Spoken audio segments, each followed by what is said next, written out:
Building a Happy Home by William and Virginia Fagal. Mrs. Fagal speaks on the blessing of children.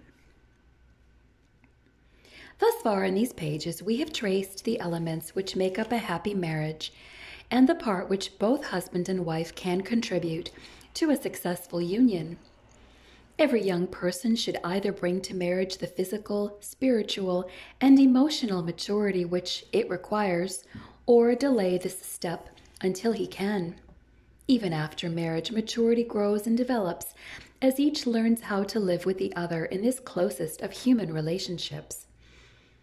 As love blossoms and bears fruit in the addition of children to the family, this becomes the crowning achievement of a heaven-blessed marriage. The Bible itself expresses it very beautifully. Lo, children are a heritage of the Lord, and the fruit of the womb is his reward.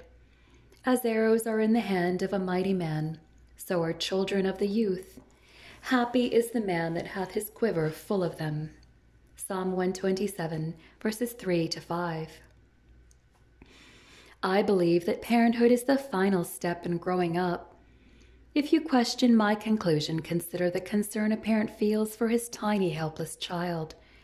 This concern strikes deeply at the roots of the immature traits of selfishness and love of ease. Undoubtedly, parenthood is love in its purest and most selfless form, for it expects nothing in return. As a matter of fact, it cannot be returned, at least not for the present. I once read a story of a young woman dominated by romantic and unreal ideas of love, who fancied herself a poetess. Armed with a large folder of her poems, she hopefully waited in the editorial office of a New York magazine. When the editor learned that she hoped to break forth into print with her manuscripts, he inquired about her choice of subject matter. "My poems are all about love," she replied, her very transfixed appearance indicating the thoughts of romance and glamour which had accompanied the writing of her lines. "Well, tell me," asked the editor, "what is love?"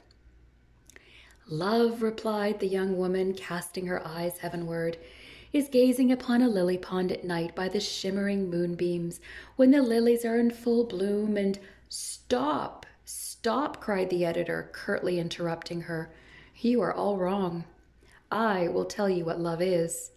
It is getting up cheerfully out of a warm bed on a cold winter morning at 2 o'clock to care for a sick child, or to heat the bottle for a hungry baby.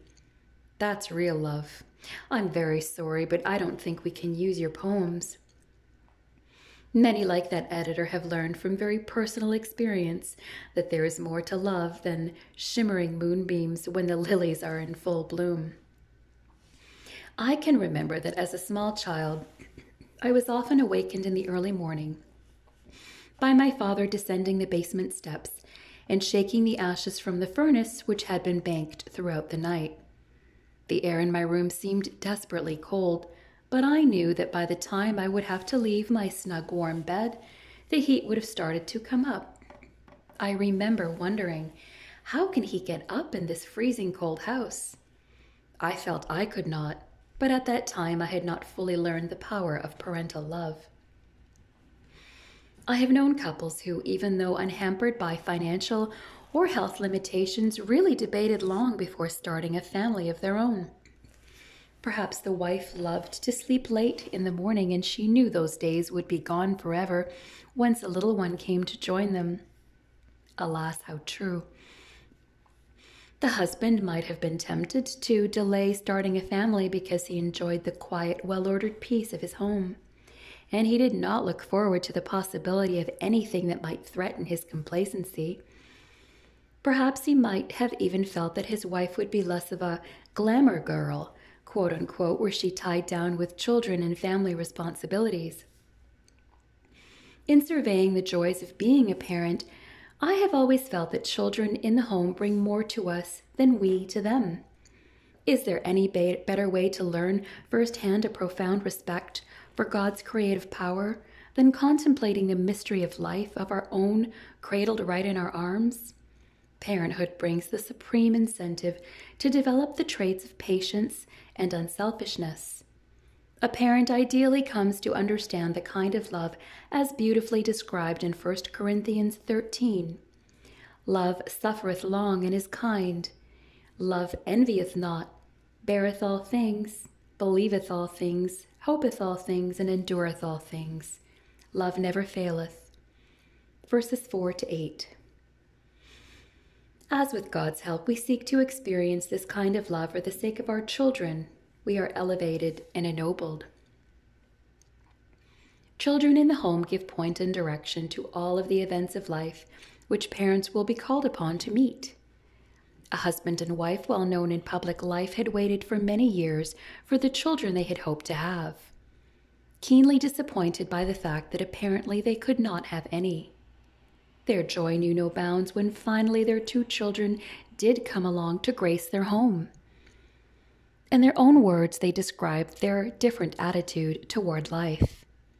Before the children came, we led a thoughtless life, squandering our money in a fruitless search for entertainment and happiness. Now, when confronted with a decision, we make it carefully and well. Our question always is, how will this affect the children? Will their future be imperiled? These are the questions that every thinking parent has met and debated, but it is good for it to be so. Carelessness is thus left behind, and one's capabilities and potentialities are utilized with care and judgment. Thus, even in its infancy, the child helps the parent perhaps even more than the parent helps him. Many childless couples unable to have children of their own have discovered great fulfillment in adopting a homeless child into the family. Not long ago, as such a mother and I watched the tireless activities of her fine 8-year-old boy, she told me what a wonderful blessing he had been in their home. She said they loved him as their very own, only recalling his origin as they commented, "We couldn't have done as well ourselves." The rearing of children is a fulfillment of God's instruction to the first parents, Adam and Eve, back in their ideal home in the Garden of Eden. There, he instructed them to be fruitful and multiply, knowing full well that children of their own for them to love, enjoy, and teach was the richest gift he could give them. The Bible relates the brief but graphic story of the early patriarch Enoch. In Genesis 5, it is recorded that Enoch was 65 years old when his son Methuselah was born. While Enoch had been a good man before his son was born, this experience quickened his spiritual nature, for the Bible states that Enoch walked with God after he begat Methuselah 300 years. And he was not, for God took him. This great patriarch had that wonderful experience of being taken to heaven without seeing death because he had walked with God. Doubtless the birth of his son contributed strongly to his own character development, helping Enoch to comprehend the great depth of love God feels for his children. This led him into a spiritual experience he might never otherwise have had. I will never forget the day we proudly brought our firstborn home from the hospital. What a pleasure it was to hear all the adoring remarks of the relatives and to know that we had this precious little bundle for our very own. She was a good baby. Her food agreed with her perfectly, and everything seemed to be going according to plan. When we had our evening worship that night, we had so much for which to be thankful. Shortly before 10 o'clock, I prepared our daughter for the night. She gulped down her 10 o'clock feeding with much satisfaction and then promptly fell asleep. The house had settled down to great peace and quiet as we drew the little crib over beside our bed. My husband, as he is wont to do, quickly slipped off into the untroubled sleep of the clear conscience. On the other hand, I could hardly bear the thought of even lying down, much less of turning out the light. An icy fear had gripped my heart. As I gazed at her, she looked so tiny and beautiful. What if the little thing should smother during the night? I felt that I just must stay up to watch her, and so I busied myself with a multitude of delaying actions. Before long, my own weakness forced me into some of the most important thinking I had ever done thus far in my lifetime. I knew I couldn't stay awake forever. It was then that I started to realize the reasons why we should commit our lives to God before lying down to sleep. Already in our worship, we had asked God to keep this new and precious little life safe for us, but somehow it had not really been real to me until that moment.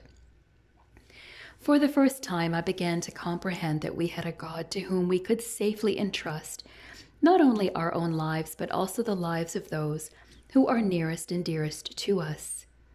With new solemn purpose, I knelt beside the little crib and asked Him to do what I could not do for our baby and to watch her for us throughout the night. I rose from my knees with a sense of great relief, and gratefully I acknowledge that I have never been quite the same since. Looking back on that experience, I recall it as a milestone in my spiritual journey. And yes, children are a heritage of the Lord. As arrows are in the hand of a mighty man, so are children of the youth. Happy is the man that hath his quiver full of them.